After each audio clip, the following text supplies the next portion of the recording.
Mis hermanos queridos, Dios les bendiga, bienvenidos a su canal Desafío Moria. Estoy muy contento de poder compartir con ustedes una vez más en esta secuencia de 95 tesis de fe, 95 declaraciones que nos hacen reflexionar sobre la justificación por la fe o la salvación por la fe. Así que bienvenidos a su canal, vamos a orar, así que por favor no se despegue, vamos hoy a estudiar la tesis número 9, la número 9, así que quédese aquí pegadito y vamos a orar. Oremos. Maravilloso Señor, gracias te damos por tu misericordia, por tu bondad, pero también, Señor, gracias porque siempre has pensado en nosotros para nuestra salvación, para nuestra redención, y has hecho planes, y no solamente planes, sino que aún más de lo que siempre has pensado hacer, haces en beneficio nuestro. Gracias, Señor, porque siempre estás al pendiente nuestro, de nuestra familia, de nuestras necesidades. Pero también, Señor, gracias, porque tu Hijo está pronto a venir y nosotros le esperamos con gozo y alegría, Señor, porque sabemos que este mundo no da más, no va más entre guerras, rumores de guerras, desastres naturales. Entendemos, Señor, que nuestra ciudadanía es celestial y que necesitamos volver allí para vivir en paz por siempre. Gracias por tus promesas y tus palabras. En el nombre de Jesús. Amén. Muy bien, mis apreciados amigos y hermanos, vamos entonces a estudiar una tesis más de esas 95, la número 9, que titula: Dios no nos hace responsables por el hecho de haber nacido como seres pecaminosos. Y saben que esta declaración me gusta muchísimo. Esta declaración me hace ver que tengo un Dios que realmente ama a sus criaturas, que se preocupa por ellas, que todo lo que hace es en favor de la humanidad, aunque la humanidad haya decidido apartarse de su Creador. Pero cuando yo veo esta declaración, yo digo: Señor, gracias, porque no ves mi condición de pecado, porque Dios sabe que esa condición de pecado es externa, a alguien la injertó en mí. Así que, así como alguien la injertó, pues Dios puede transformar todo lo que hay en mí para que ahora ese mal desaparezca de mi vida y yo pueda estar directamente en comunión con Dios. Y Él se llama Cristo, Él es la solución, Él es el que quita el mal que hay en mi vida. Ahora, ¿cuándo ocurrirá eso? Eso ocurrirá en la perfección de la segunda venida de Cristo, porque hasta allí los seres humanos alcanzaremos perfección. Mientras tanto, estamos en un proceso transitorio de perfeccionamiento. Por eso, pues nosotros tenemos errores, por eso tenemos tantas dificultades en muchos aspectos espirituales. Porque no somos perfectos, pero estamos yendo paso a paso hacia nuestra santificación. Pero yo quisiera que esta declaración la hiciéramos bíblica. Así que vamos a ver lo que la Biblia dice acerca de cómo el Señor emite juicio sobre los seres humanos. Bueno, aquí está la primera declaración. Y esa declaración la encontramos en Ezequiel capítulo 18, versículo 20. Dice aquí: el alma que pecare, esa morirá. Y nosotros decimos: ay, ¿cómo así? O sea que igual yo estoy en pecado, o sea que yo voy a morir. Pero no podemos quedarnos únicamente con esa parte del texto, necesitamos avanzar. Y miren lo que sigue diciendo el texto, que es hermoso. Dice: el Hijo no llevará el pecado del Padre, ni el Padre llevará el pecado del Hijo. La justicia del justo será sobre él, y la impiedad del impío será sobre él. Cuando yo leo Ezequiel 18:20, la verdad me genera muchísima esperanza. Pero además de esperanza, es confianza. ¿Por qué? Porque individualmente soy yo el que va a rendir cuentas delante de Dios. Yo no le rindo cuentas a Dios por otra persona. No. Yo no le puedo rendir cuentas a Dios por mis hijos, yo no le puedo rendir cuentas a Dios por mi esposa, yo no le puedo rendir cuentas a Dios por una iglesia, yo no le puedo rendir cuentas a Dios por nada de otras personas. Yo le rindo cuentas a Dios por mí mismo, por mis decisiones, por mis acciones, por mis pensamientos, por mí, no por otras personas. Por eso la Escritura dice que el hijo no va a llevar a cuestas el pecado de sus padres o sus padres el pecado de sus hijos. El que es justo por su justicia, bueno, por la justicia de Cristo, se va a salvar. Y el que decidió estar en pecado, a la sombra de Satanás, pues va a tener que desaparecer por siempre, ¿no? Es lo que el texto está diciéndome. Pero qué hermoso es saber que, pues la verdad, yo no voy a llevar la culpabilidad de nadie más. No sé si ustedes recuerdan que había una fiesta anual en el año que era de purificación del santuario, era el Yom Kippur, y en esa fiesta anual, pues solamente el sumo sacerdote podía entrar al lugar santísimo. Esto era para la purificación del templo. Era el único día en el año. Y el sumo sacerdote tenía en su vestimenta unas campanitas. Eso quería decir que mientras estuviese adentro, pues si se escuchaban las campanitas, estaba vivo. Y estaba vivo porque el pueblo había pedido perdón por sus pecados. Así que, pues todo el pueblo antes de esta fiesta se confesaba, todo el pueblo se arrepentía, todo el pueblo ofrecía sacrificios y todos pedían perdón. Pues la Biblia no registra la muerte de un sumo sacerdote por esta intervención. Y pues jamás se podría registrar, porque el sumo sacerdote no podía pagar por los pecados del pueblo. Era un ser humano pagando por un pecado de otro ser humano. No. El único que podía hacer eso era Cristo, y Cristo lo hizo. Cristo murió en la cruz del Calvario por todos nuestros pecados.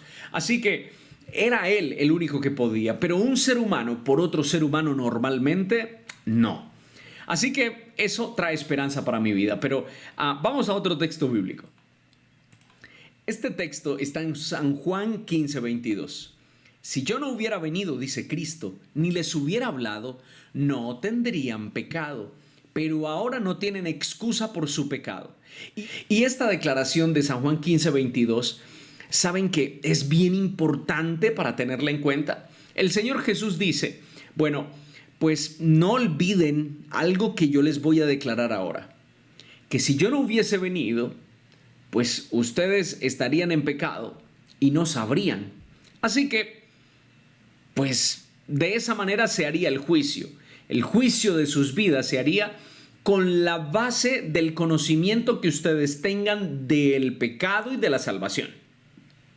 Pero como yo vine y como les estoy diciendo cómo es el proceso de salvación, cómo es la salvación para los seres humanos, ahora ustedes no tienen excusa. Así que el conocimiento llega a convertirse en una gran responsabilidad, y esto no se nos puede pasar por alto. Porque nosotros decimos, el conocimiento no es suficiente para nuestra salvación, y es cierto, no es suficiente. Necesitamos tener fe, necesitamos creer, necesitamos poner en acción lo que nosotros hemos recibido de conocimiento. Pero,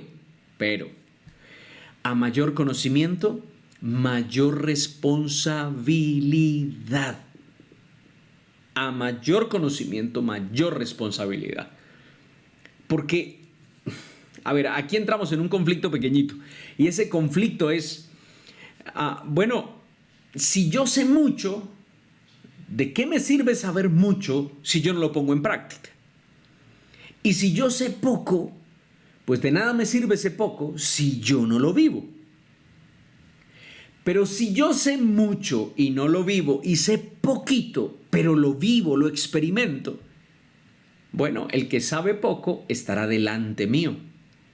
Por eso es en el área espiritual, ¿no? En el área espiritual. Por eso cuando Cristo le dijo a los fariseos y a los escribas, los ladrones y las prostitutas van delante de ustedes, eso les estaba queriendo decir. Ustedes tienen todo el conocimiento, pero ustedes no lo ponen en práctica. Ustedes no tienen una relación práctica con el Señor. En cambio, las prostitutas y los ladrones saben que tristemente lo que hacen los está llevando a la perdición. Ellos lo saben. Así que cuando claman, ellos claman desde su arrepentimiento sincero, diciendo, ni siquiera soy digno de mirar hacia el cielo. Así que el arrepentimiento del pecador que conocía su camino de pecado, pues era honesto. Pero aquel que vivía según el cristianismo, según el conocimiento de las Escrituras, pues no sentía que estaba equivocado. Así que esta declaración es bien importante. Pero vayamos a otra. San Juan 9:41 dice, Jesús le respondió, si fuerais ciegos no tendríais pecado, mas ahora porque decís vemos, vuestro pecado permanece. Esta declaración es muy parecida a la anterior. Pues si nosotros no conociéramos las leyes divinas, si nosotros no conociéramos las Escrituras, si nosotros no conociéramos nada del ámbito espiritual, pues somos responsables por lo que hacemos delante del Señor con base al conocimiento que hemos adquirido, sea porque nuestros padres nos lo dijeron o porque lo vimos en la naturaleza. ¿Está bien? Porque hay personas que nunca fueron a una escuela porque nunca tuvieron contacto con otras personas y vivieron totalmente aislados, pero allá donde vivieron, allá hicieron conforme a lo que era justo, honesto, y todo eso Dios lo tiene en cuenta para el día del juicio. Pero sigamos avanzando. Quizás ustedes tengan esta misma pregunta que yo un día me hice. ¿Por qué pasaron tantos años antes de que Jerusalén fuera destruida, después que Jesús hubo venido y hablado a la nación judía dejándolo sin excusa? ¿Por qué no descendió fuego del cielo la mañana siguiente a la resurrección para destruir a los que habían asesinado a Dios, al Hijo de Dios? ¿Pueden notarlo? Quizás estas preguntas ustedes también las hayan tenido. Bueno, Dios les dijo a los fariseos, Dios les dijo a los escribas todo lo que debían saber, y el Señor dijo, de este lugar no quedará piedra sobre piedra. ¿Por qué pasó tanto tiempo para su cumplimiento? Y con lo otro, bueno, ¿por qué no cuando Cristo resucita de los muertos, después de la resurrección de Cristo, cuando la resurrección se hace evidente para todos, ¿por qué no hay un juicio y los que lo traspasaron en la cruz no murieron inmediatamente? ¿Por qué no descendió fuego del cielo? Bueno, la respuesta está aquí. La Escritura dice en el conflicto de los siglos, página 31. Esto está en la página 31. Se me olvidó aquí colocar la cita, pero es conflicto de los siglos, página 31. Había todavía muchos judíos que ignoraban lo que habían sido el carácter y la obra de Cristo. Y los hijos no habían tenido las oportunidades ni visto la luz que sus padres habían rechazado. Esto es importante. Esta declaración nosotros debemos tenerla en cuenta, porque las palabras de Cristo se les dijeron a los escribas, a los fariseos y a los que estuvieron en el tiempo de Cristo. Pero esas declaraciones no las conocían sus hijos. Ellos no tenían tanta claridad. Así que miren lo que sigue diciendo el texto aquí.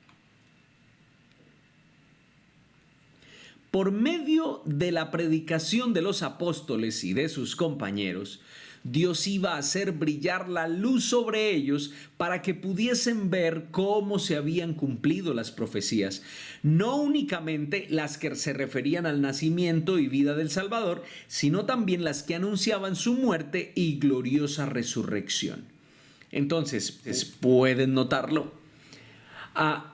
La destrucción de Jerusalén tenía un sentido espiritual, ¿no? Y muchos se enorgullecían de esta nación, muchos se enorgullecían del templo y demás. Y cuando Cristo dice que no quedaría piedra sobre piedra, pues realmente los fariseos y los escribas se ofenden, ¿no? Y dicen, ¿y quién eres tú para dar esas declaraciones? ¿Quién eres? Pero los hijos no tendrían o no, donde hubiese ocurrido en ese tiempo, en esos instantes, pues no había claridad en el pueblo de Israel de este suceso. Pero ahora lo que iba a acontecer es que Cristo ascendería al cielo, pero ahora por medio de la predicación de los discípulos y de todos aquellos que iban creyendo en la verdad de la salvación de Cristo Jesús como el Mesías, que lo confirmaban como el Mesías, que lo reconfirmaban como el Salvador del universo, que lo confirmaban en el cumplimiento profético. Bueno, pues no iba a haber duda acerca del juicio de Dios sobre Jerusalén. No iba a haber duda. Entonces, lo que hace Cristo es darle tiempo, lo que hace Dios es darle tiempo, no solamente a la generación que estaba ahí, viva y que escuchó su voz, sino también a los que iban a nacer. Y les dio la oportunidad de tener todo el conocimiento para cambiar su camino, para cambiar su proceder, para aceptar a Cristo como su Salvador. Y creo, mis queridos hermanos, que esto mismo está pasando con nosotros hoy. Muchas veces nosotros nos preguntamos, pero Señor, ¿por qué no vienes? ¿Por qué te demoras tanto? Inclusive la Escritura habla de este asunto, ¿no? Hay muchos que creen que pues el retorno de Cristo se está demorando, que Cristo está tardando, pero realmente no es así. Lo que Dios está haciendo es permitiendo que más seres humanos puedan creer, que más seres humanos se puedan empapar del conocimiento de la salvación, que más seres humanos crean en Cristo Jesús como su único y verdadero Dios, Señor y Salvador. Y solo así, bueno, pues muchos más podrán entrar en el reino de los cielos. Por esa razón Jesús no ha venido. Sin embargo, la Biblia dice que hay un día y hay una hora que solamente el Padre lo sabe. Así que hay una fecha límite. Nosotros no la sabemos, pero Dios sí lo sabe. Ahora, ¿nosotros pudiésemos acelerar la venida de Cristo Jesús? Sí. Mientras más prediquemos, mientras más le hablemos a la gente, mientras más haya conocimiento de Cristo. Lo que pasa es que nosotros confundimos predicación con conversión. Y muchas veces nosotros creemos que para que Cristo venga, pues la mayoría de la gente de este mundo necesita estar convertida. Y no es así. Lo que Dios está esperando es que nosotros prediquemos, anunciemos, para que otros, por medio del Espíritu Santo, escuchen y crean. Ahora, si no creen, no pueden decir que no se les dio el anuncio. Es que nosotros no estamos llamados para convencer a nadie de pecado, justicia y juicio. Esa es la tarea del Espíritu Santo. Por tal motivo, nosotros no podemos obligar a alguien a ser cristiano. No. Nosotros somos llamados únicamente, mis hermanos, a predicar el Evangelio, a hablar de Cristo, de su amor, de su plan de salvación. Esa es nuestra verdadera labor. Allá debemos enfocar todos nuestros esfuerzos. Allá, para que cada persona escuche y tome una decisión. Pero sigamos leyendo aquí.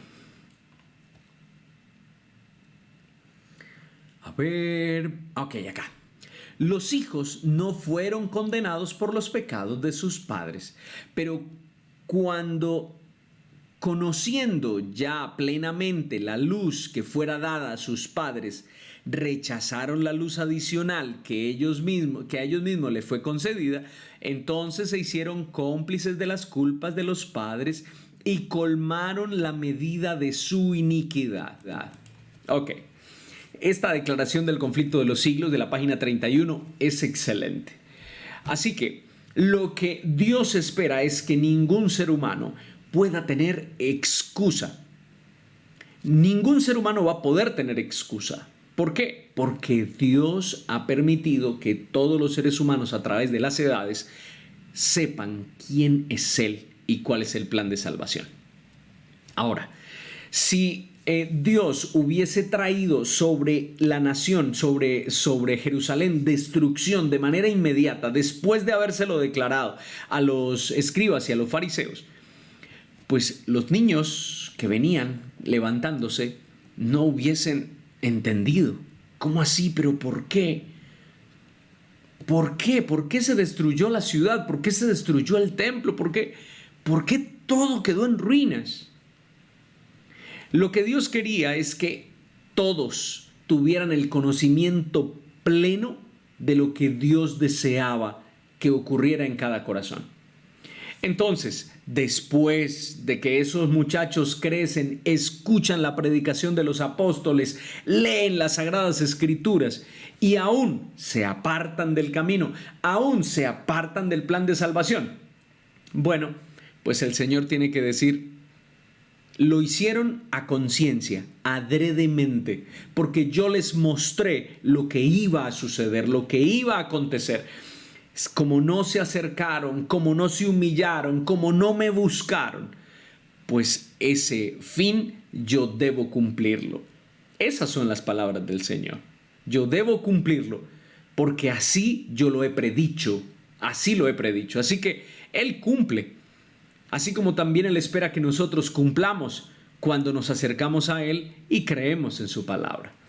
Sin embargo, lo hermoso del Señor es que Él no nos culpa a nosotros por los pecados de nuestros padres y no va a culpar a nuestros hijos por nuestros pecados, jamás. Pero muchas veces nosotros llevamos el castigo de nuestros padres porque continuamos con esa línea de pecado. Porque aún sabiendo el plan de Dios, nosotros no lo cortamos. Nosotros no nos separamos, sino que seguimos como borreguitos, seguimos unos detrás de otros.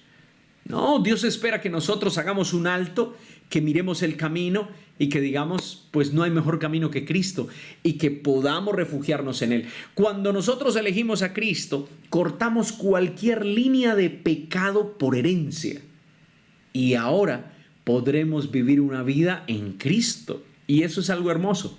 Pero vamos a una diapositiva más. Una pregunta más. ¿No es una buena noticia el hecho de que el juez de toda la tierra tome en cuenta nuestra ignorancia de su ley antes de pasar sentencia sobre nosotros? Aunque somos pecadores en virtud de nuestro nacimiento, Él no nos hace responsable de nuestra condición hasta después de habernos dado suficiente luz y oportunidad de arrepentirnos. Dios no nos va a juzgar por el pecado que hay en nosotros naturalmente. Dios nos va a juzgar por el conocimiento que nosotros tuvimos y las decisiones que nosotros tomamos. Por eso, sí vamos a ser juzgados. Por eso, mis queridos hermanos, aunque no vamos a ser juzgados por una herencia paternal o maternal, pues teniendo el conocimiento que hemos adquirido a través de las Sagradas Escrituras para nuestra salvación, busquemos a Cristo y en Él vamos a poder vivir una vida en esperanza, una vida en consuelo, una vida feliz, porque sabemos que pronto habitaremos el reino de Dios, el reino de los cielos. Dios les bendiga. Feliz día, feliz tarde o feliz noche. Dios les guarde.